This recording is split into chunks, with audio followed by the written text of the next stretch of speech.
Jennifer और Kronos बहुत तेजी के साथ अपने घर पर पहुंचे। जितना जल्दी हो सकता था क्रोनोस ने जेनिफर को घर पर पहुंचा दिया। उसके बाद जेनिफर और क्रोनोस दोनों अपनी बेटी के कमरे की ओर बढ़े। उन्होंने जैसे ही अपनी बेटी के कमरे का दरवाज़ा खोला तो उन्होंने चैन की सांस ली, क्योंकि उन्होंने देखा उनकी बेटी अभी तक बेड पर एकदम चैन से सो रही थी। उसके बाद क्रोनोस ने कहा, ठीक है, अभी थोड़ी देर में इसे उठा देना, उसके बाद इसे स्कूल भी तो जाना है।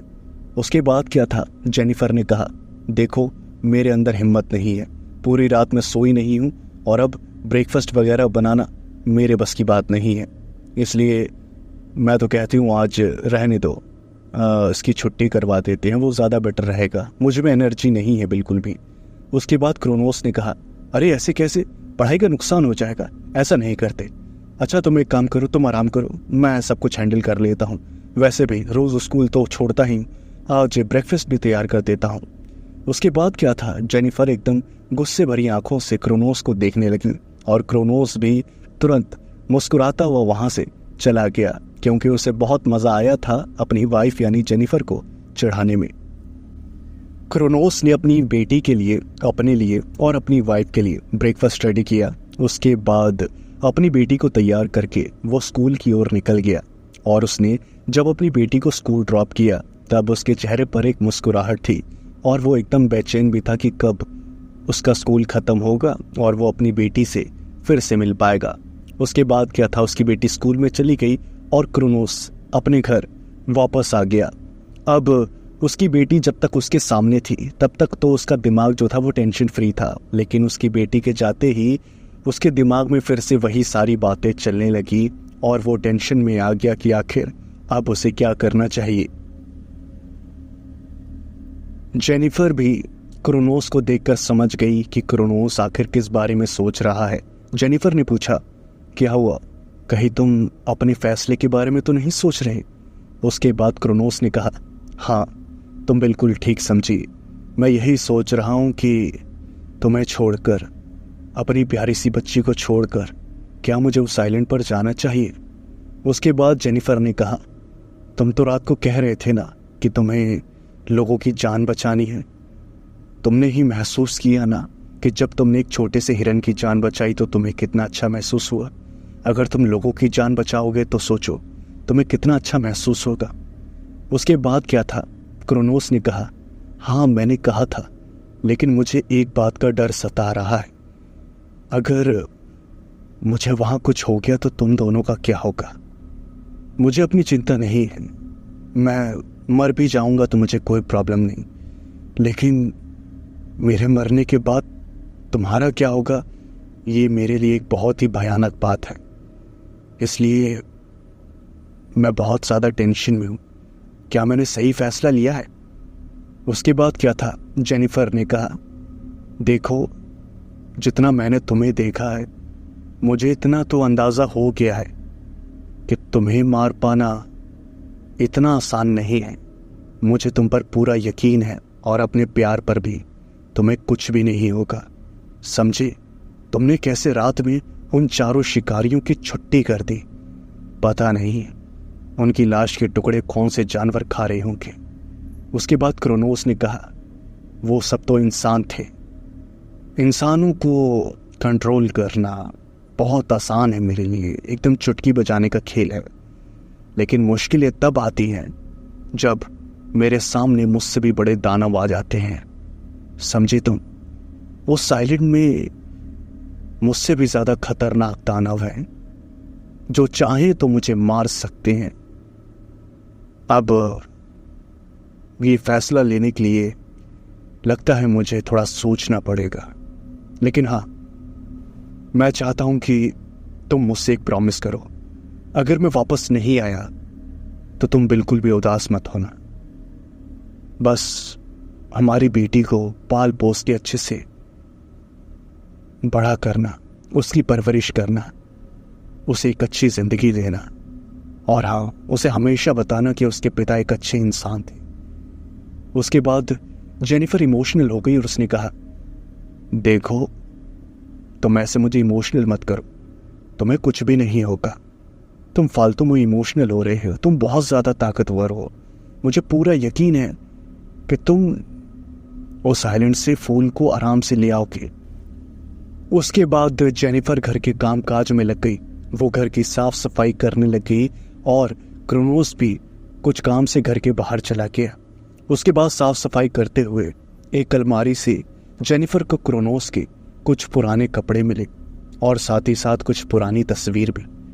उन तस्वीरों को और कपड़ों को देखकर जेनिफर को काफ़ी हैरानी हुई, क्योंकि उस दिन से पहले उसने कभी भी ना ही उन कपड़ों को देखा था, ना ही उन फोटोज को। उसके बाद जेनिफर के मन में बहुत सारे सवाल आने लगे, उन कपड़ों को लेकर और साथ ही साथ उन तस्वीरों को लेकर, और वो क्रोनोस के घर आने का इंतज़ार करने लगी। उसके बाद घर के काम करते करते थोड़ी ही देर बाद जेनिफर घर की डोरबेल की आवाज़ सुनती है और वो दरवाज़ा जैसे ही खोलती है तो सामने क्रोनोस खड़ा होता है। वो बाज़ार से कुछ सामान लेकर आया था। उसके बाद सारा सामान उसने किचन में रखा और जेनिफर ने पूछा, मुझे तुम्हारी अलमारी से कुछ मिला है, ये तस्वीरें हैं और ये कुछ कपड़े, क्या तुम मुझे इन चीज़ों के बारे में बता सकते हो? उसके बाद क्रोनोस ने कहा, ये मेरी यूनिफॉर्म है। जब मैं कमांडो हुआ करता था तब यही पहन के ड्यूटी पर जाया करता था, और ये कुछ तस्वीरें हैं, बहुत पुरानी हैं। जब मैं मिशंस पर जाता था और मिशन सक्सेसफुल होते थे, वहाँ से वापस लौटता था तो एक याद के रूप में ये फ़ोटोज़ खींच लेता था, और आज भी ये सारी चीज़ें मुझे मेरी पुरानी ज़िंदगी की याद दिलाती रहती है। उसके बाद जेनिफर ने कहा, तुम इस यूनिफॉर्म को वापस क्यों नहीं पहनते?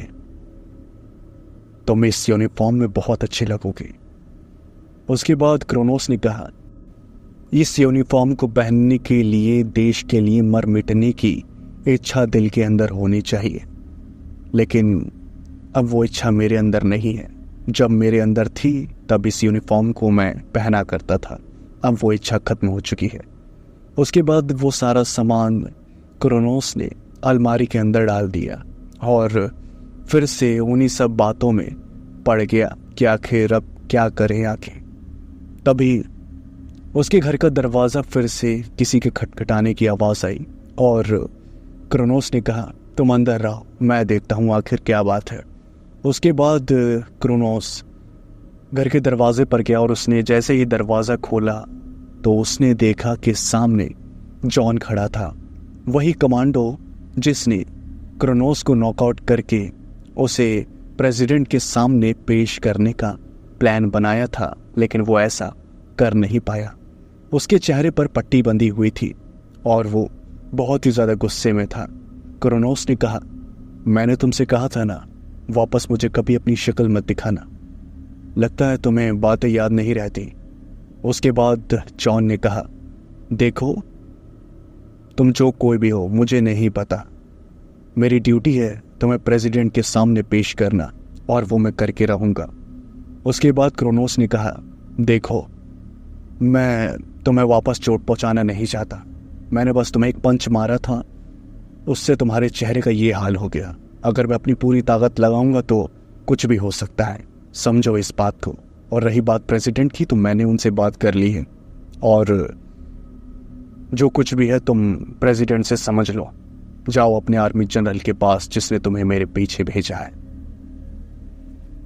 जॉन जानता था उसकी एक गलती उसके ऊपर कितनी भारी पड़ सकती है, इसी वजह से वो बस क्रोनोस को घूरता रह गया और घूरते घूरते वहां से चला गया। उसके बाद क्रोनोस ने घर का दरवाजा बंद किया और जेनिफर ने पूछा, कौन था वो आदमी? जिसके जवाब में क्रोनोस ने कहा, अरे कोई नहीं, एक आदमी था, वो रास्ता भटक गया था बेचारा, तो मैंने रास्ता दिखा दिया। वही दूसरी तरफ शहर में लगातार मौतें हो रही थी। सरकार पर उंगलियां उठाई जा रही थी कि आखिर सरकार इस भयानक बीमारी का इलाज क्यों नहीं बना पा रही है, और इसी वजह से प्रेसिडेंट के ऊपर बहुत सारा प्रेशर आ रहा था, क्योंकि वो जानता था ये सारी चीज़ें इलेक्शन के लिए बिल्कुल भी ठीक नहीं है। इतने सालों से वही प्रेसिडेंट बनता हुआ आ रहा था और अगर ऐसे ही हालात बने रहे तो हो सकता था कि अगली बार इलेक्शन में वो प्रेसिडेंट ना बने। ये बात उस प्रेसिडेंट के लिए एक भयानक सपने की तरह थी और इसका सिर्फ एक ही रास्ता था, उस बीमारी को हराना। और उस बीमारी को हराने के लिए चाहिए थी वो दवाई, और उस दवाई को बनाने के लिए चाहिए था वो फूल। और अब प्रेसिडेंट का जो सब्र था वो खत्म होता जा रहा था और उसका दिमाग उसे अब गलत रास्तों की तरफ लेकर जा रहा था।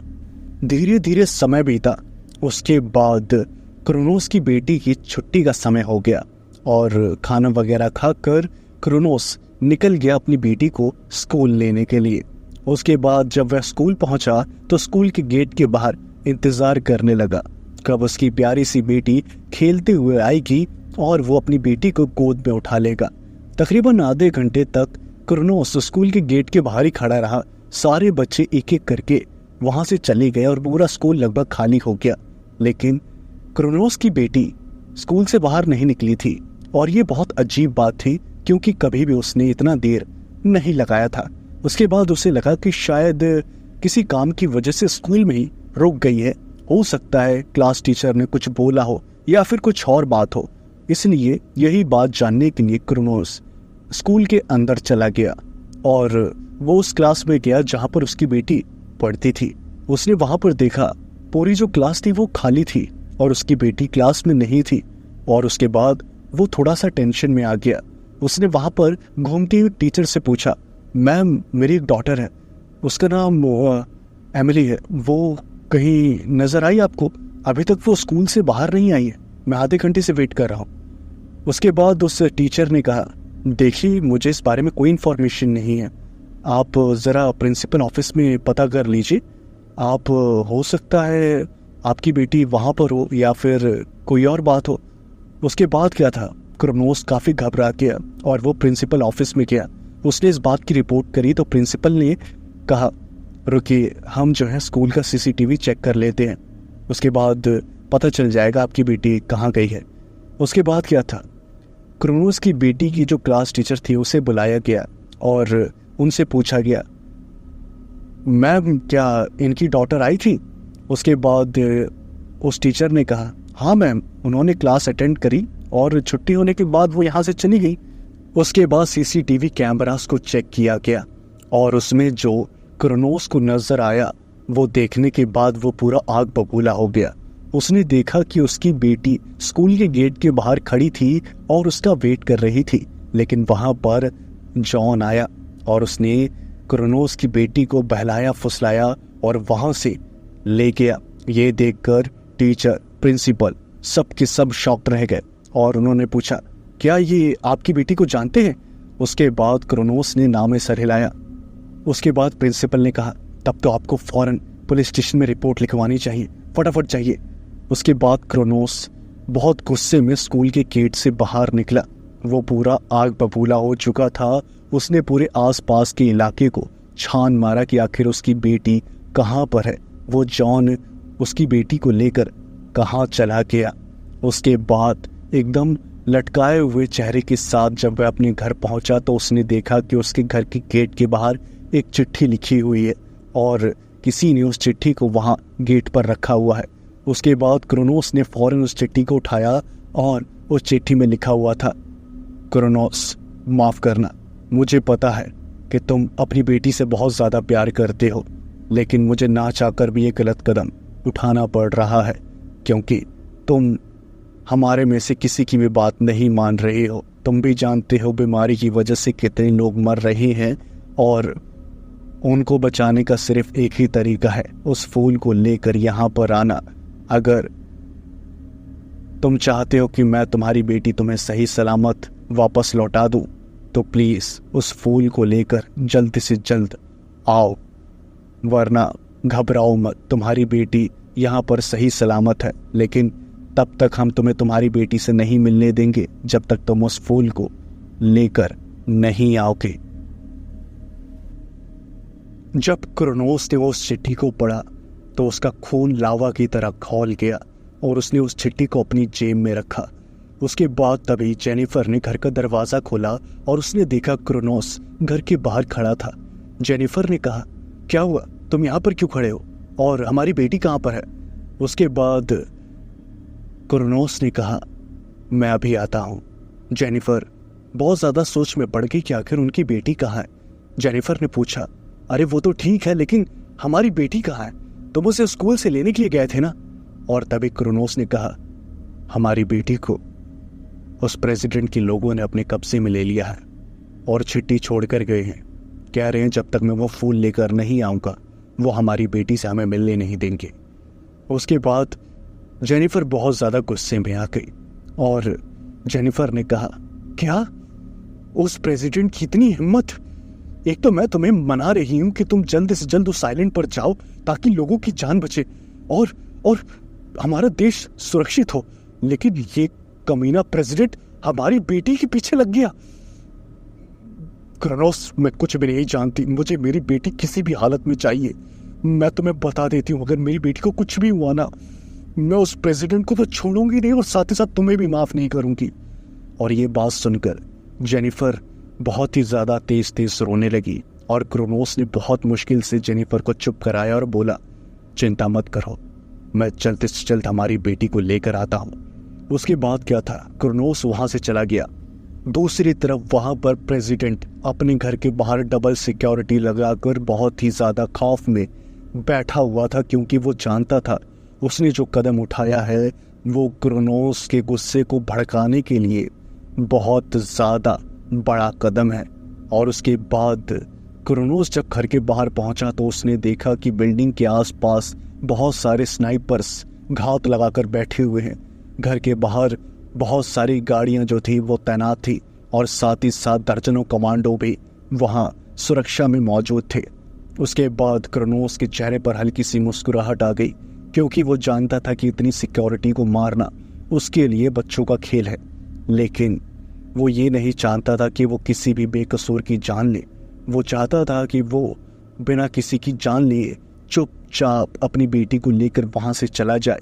इसलिए वो सीधा घर के आगे आकर खड़ा हो गया और उसने चिल्लाना शुरू किया, प्रेसिडेंट, प्रेसिडेंट, मेरी बेटी मुझे वापस कर, वरना फिर मुझे वो कदम उठाने पड़ेंगे जो कदम मैं उठाना नहीं चाहता। और उसके बाद वो जितने भी कमांडोज थे वो हरकत में आ गए। उसके बाद वहां पर जितने भी कमांडोज थे सबकी गन जो थी वो क्रोनोस की तरफ पॉइंट हो गई। जितने स्नाइपर्स थे सब ने टारगेट को सेट कर लिया और अब देर थी तो सिर्फ क्रोनोस की एक गलत कदम की और उसके बाद सभी सिक्योरिटी उसके ऊपर टूट पड़ती। लेकिन क्रोनोस जानता था कि वो क्या कर सकता है, इसलिए सबसे पहले वो कोशिश कर रहा था कि उसे वहां पर खून खराबा ना करना पड़े। प्रेसिडेंट ये सब अपनी खिड़की से देख रहा था और उसे समझ आ रहा था कि अगर जल्द ही उसे क्रोनोस की बेटी नहीं लौटाई तो बहुत ही भयंकर हो सकता है और वो घटना जो है वो इलेक्शन के लिए और भी ज़्यादा खराब होगी। इसलिए प्रेसिडेंट ने क्रोनोस की जो बेटी थी उसे अपनी गोद में उठाया और भागता हुआ क्रोनोस के सामने चला गया। उसने क्रोनोस की बेटी को उसके पास भेज दिया और क्रोनोस ने अपनी बेटी को गोदी में उठाया। प्रेसिडेंट ने हाथ जोड़े और बोला, देखा कितना ज़्यादा मुश्किल है अपनी औलाद के बगैर रहना, लेकिन तुम्हें इस बात का एहसास नहीं है। मेरा कोई मतलब नहीं था कि मैं तुम्हारे परिवार को किसी भी तरह का नुकसान पहुंचाऊं। मैं बस चाहता था कि तुम उस दर्द को महसूस करो जो आज हजारों लोग कर रहे हैं। किसी ने अपना पिता खोया, किसी ने अपना पति, किसी ने अपनी माँ, हर किसी ने अपना कोई ना कोई खोया। तुम सिर्फ अपनी बेटी से सिर्फ कुछ घंटे दूर रहे और तुम्हारा ये हाल हो गया। जरा उन लोगों के बारे में सोचो जिन्होंने अपने लोगों को खोया है, मर गए जो बीमारी के कारण। मैं तुम्हारे हाथ जोड़ता हूं, प्लीज उस फूल को लेकर आ जाओ। उसके बाद क्रोनोस उस प्रेसिडेंट के आगे आकर खड़ा हो गया और उसके बाद वो जितनी भी सिक्योरिटी थी उसने फायरिंग करनी शुरू कर दी। लेकिन तभी प्रेसिडेंट ने चिल्लाते हुए बोला, रुक जाओ, कोई भी गोली नहीं चलाएगा, ये मेरे और इसके बीच की बात है। उसके बाद क्रोनोस ने प्रेसिडेंट के सामने बोला, मैं तुमसे अकेले में बात करना चाहता हूं। सारी जो सिक्योरिटी थी वो इस बात के अगेंस्ट थी, लेकिन प्रेसिडेंट के पास दूसरा कोई रास्ता नहीं था। वो जानता था कि अगर वो ये बात नहीं मानेगा तो क्या हो सकता था।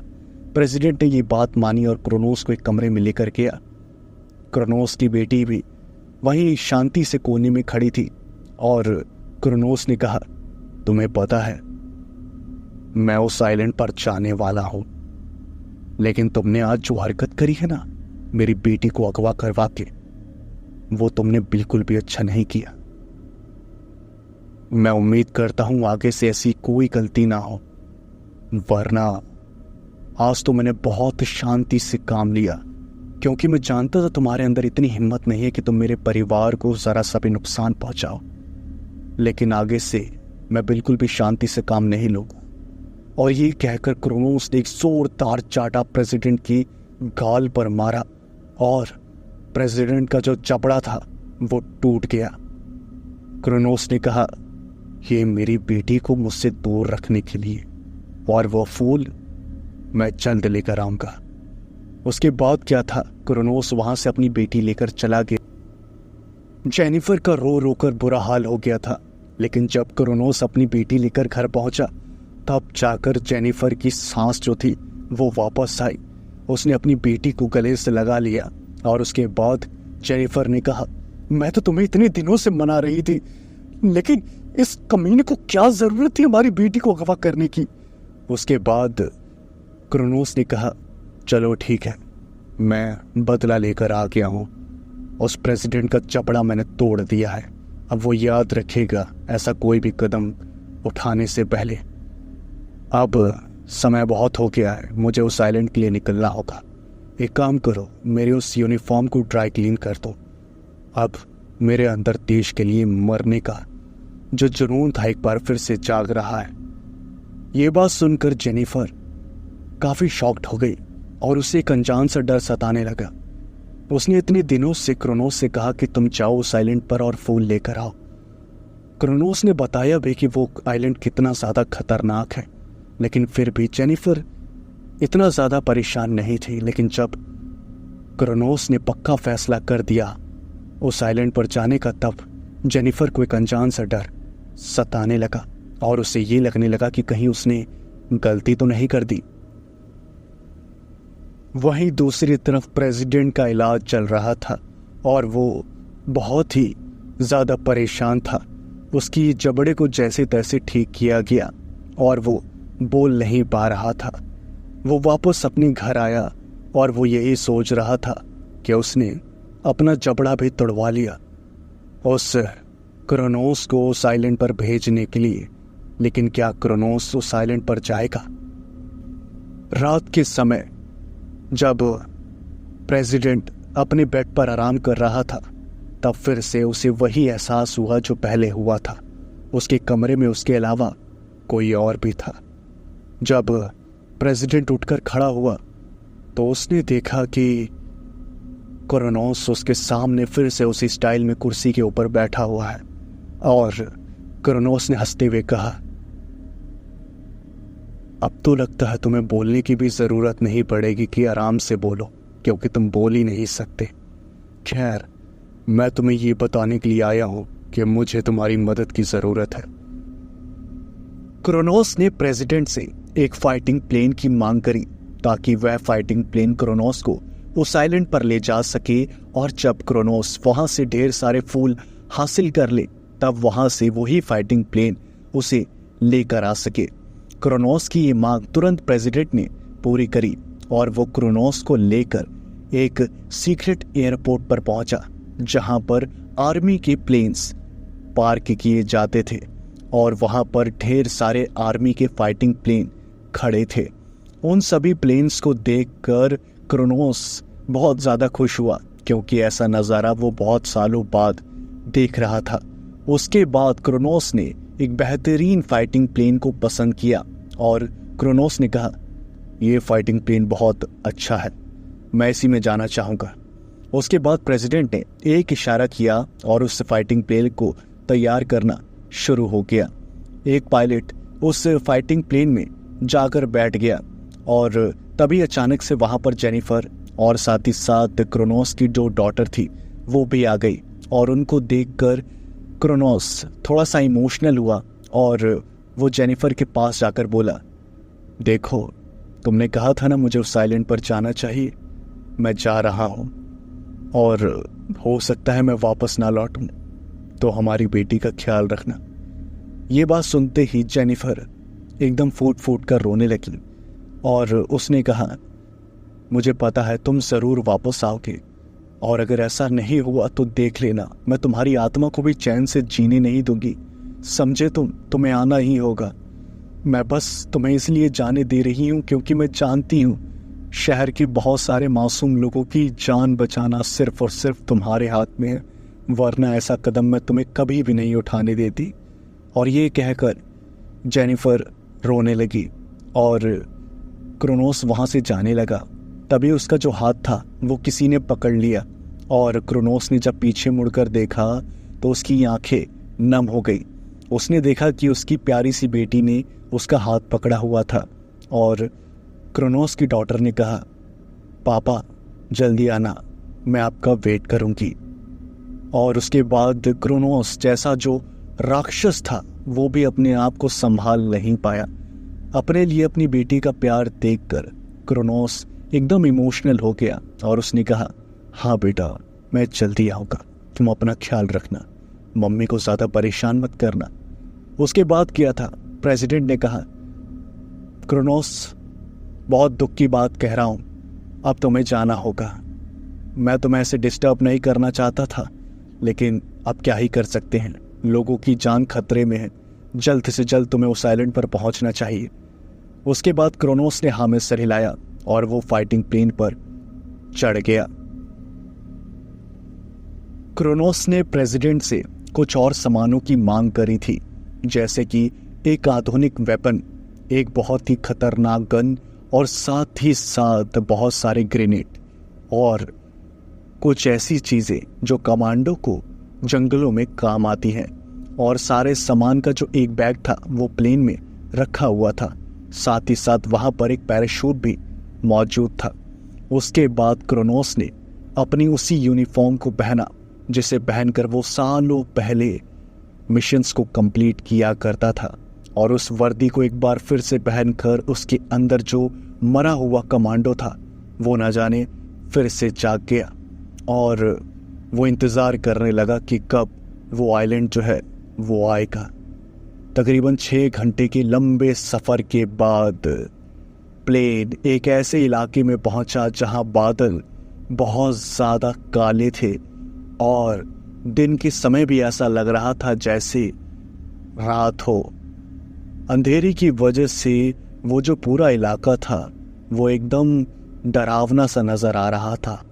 आसमान में देखकर ऐसा लग रहा था जैसे वो प्लेन किसी काले समुद्र में चल रहा हो। और उसके बाद उस पायलट ने कहा, सर अब आप पैराशूट पहनकर कूद सकते हैं, आइलैंड आ गया है।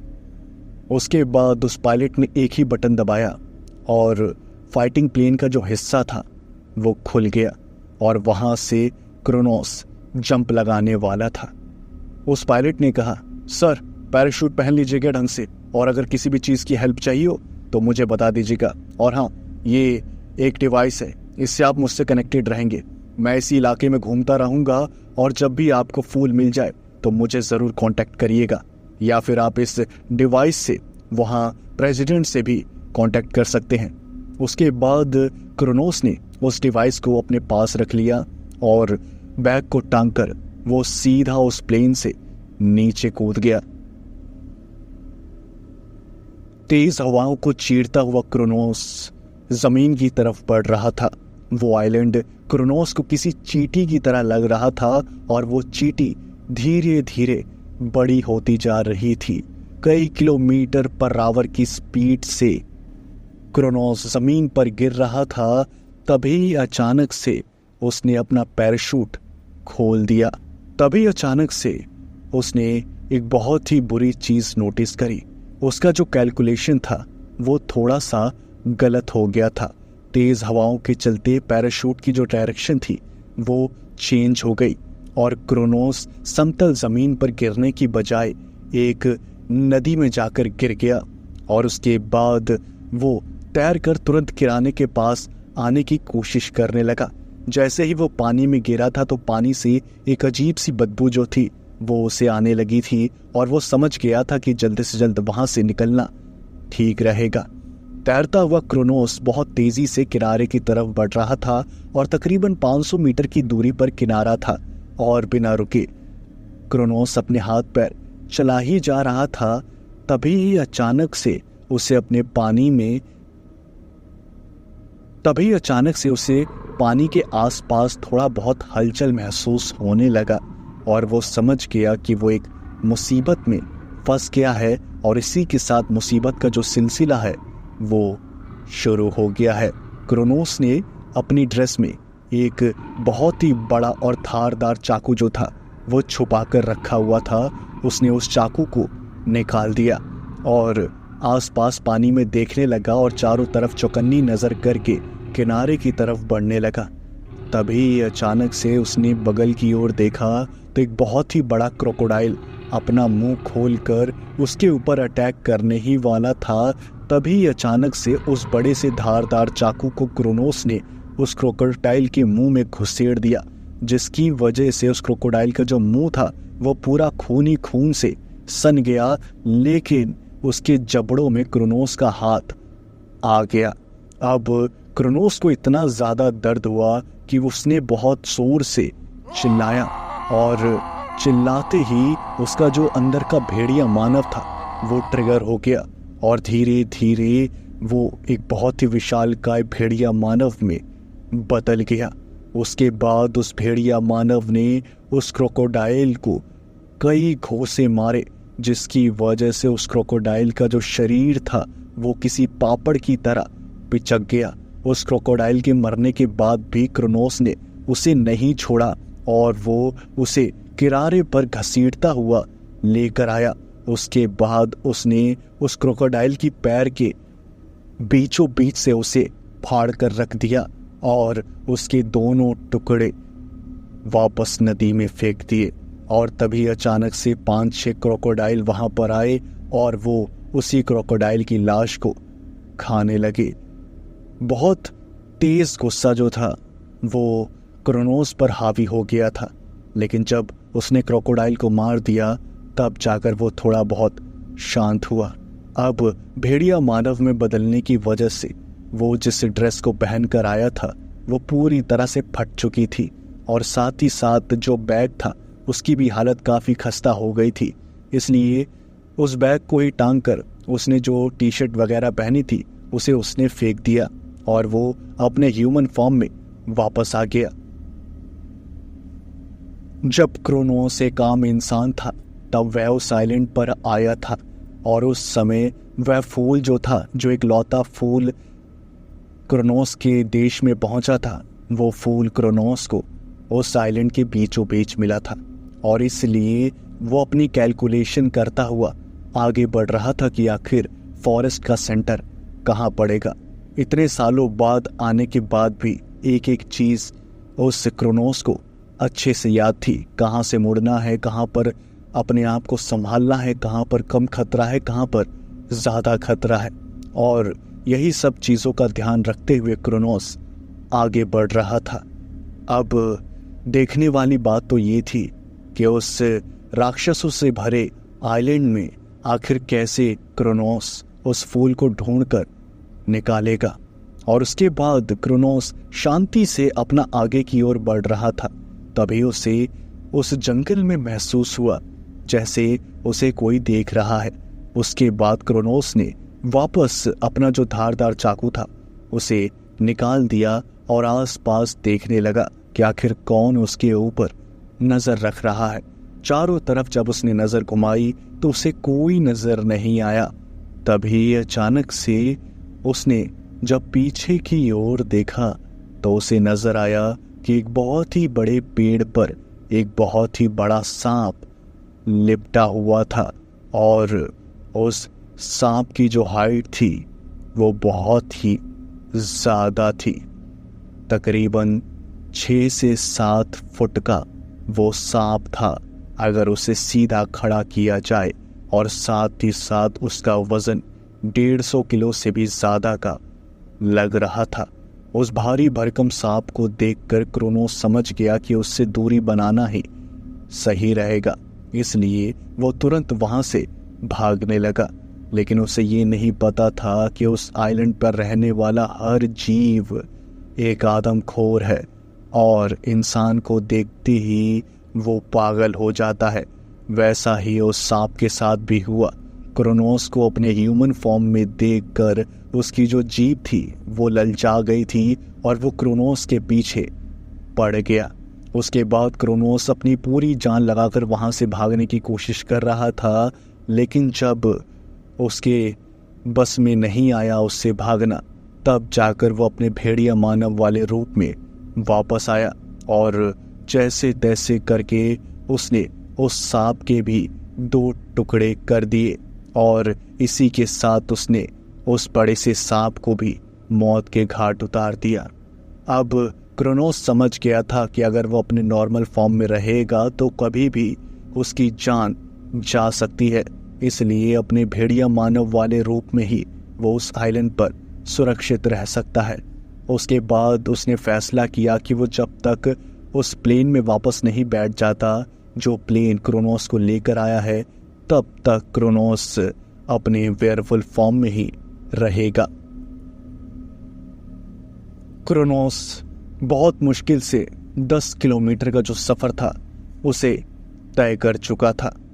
अलग अलग दलदलों से बचकर, अलग अलग जानवरों से बचकर उसने इतना लंबा रास्ता तय किया था, लेकिन उसे ये भी पता था कि अभी तक जो उसने रास्ता तय किया है वो रास्ता उस जंगल के बीच में पहुंचने का 10% भी नहीं है और उसे अभी 600 से 700 किलोमीटर चलना है। इसलिए बिना रुके वो उस जंगल में भागता हुआ आगे बढ़ रहा था ताकि किसी और दुश्मन को उस पर हमला करने का मौका ही ना मिले। और तभी अचानक से उसने आवाज सुनी, हेल्प मी, हेल्प मी, कोई मेरी मदद करो, कोई मेरी मदद करो, मुझे बचाओ, मुझे बचाओ, somebody help me। और जब क्रोनोस ने ये आवाज सुनी तब वो आसपास देखने लगा कि आखिर ये किसकी आवाज है। इस भयानक आइलैंड पर इंसान की आवाज, ये तो एकदम मुमकिन नहीं है। जब क्रोनोस ने आसपास देखा तो उसे कोई नजर नहीं आया। 1 मिनट के लिए उसे ऐसा महसूस हुआ कि कहीं उसे वहम तो नहीं हुआ है, और थोड़ी देर बाद उसे ऐसा लगा कि शायद हाँ उसे वहम ही हुआ है, और इसलिए वो तुरंत आगे बढ़ने ही वाला था। तभी उसने फिर से वही आवाज़ सुनी और इस बार वो जो आवाज़ थी वो क्रोनोस के आसपास से ही आ रही थी। अब क्रोनोस को पता था कि ये तो इंसान की आवाज़ है, और अगर वो जो कोई भी इंसान है अगर क्रोनोस को अपने भेड़िया मानव वाले रूप में देख लेगा तो बहुत ज़्यादा डर जाएगा और भाग जाएगा। इसलिए क्रोनोस ने सबसे पहले अपने ह्यूमन फॉर्म को एक्टिवेट किया और उस आदमी को ढूंढने के लिए आवाज़ लगाने लगा। क्रोनोस ने कहा, कौन है, कौन है, किसी मदद चाहिए, कौन है। उसके बाद तभी वहां पर एक लड़का जो था वो भागता हुआ आया और क्रोनोस से टकराकर जमीन पर गिर गया। क्रोनोस ने गुस्से में कहा, अबे अंधा है क्या, नजर नहीं आता। उसके बाद उस लड़की की शक्ल देखकर क्रोनोस एकदम हैरान हो गया, क्योंकि वो लड़का बहुत ही ज्यादा डरी हुई हालत में था।